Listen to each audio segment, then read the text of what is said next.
محمد الترك يصف طليقته دنيا باطمة بالمزبلة.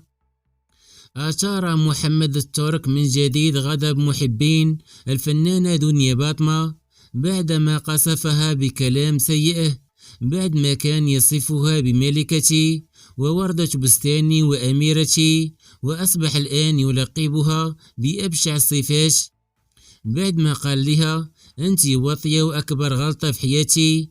هاجمها هذه المرة من جديد بكلمة أنت مزبلة، حيث وجه لها هذا الكلام مباشرة، الأمر الذي دفع برواد السوشيال ميديا يهاجمونه على كلامه، وأن هذا الكلام الذي تقوله في حق زوجتك وأم أولادك عيب وعار. وعبر محمد الترك عن غضبه هذه المرة تجاه دنيا باطمة، وذلك من خلال نشر صورة له وأرفقها برسالة مباشرة لأم أولاده، وكتب باللغة الخليجية نفسي ثم نفسي ثم نفسي، ما خسروني بحياتي إلا المزبلة، ولا كفوا دائما على يمان التشرولة.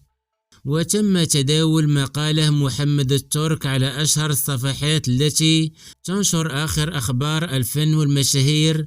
ردت عليه متابعة انستغرامية من البحرين وهاجمته على ما قاله في حق دنيا باطمة، حيث عبرت عن غضبها بما يلي: يبحث على من يصرف عليه ويجيب منهم ولاده، ومن بعد يروح يفسد معقد بنته، ابن عاق من جنسية بحرينية. أهل البحرين الأصليون من المستحيل يتعاملون بهذه المعاملة.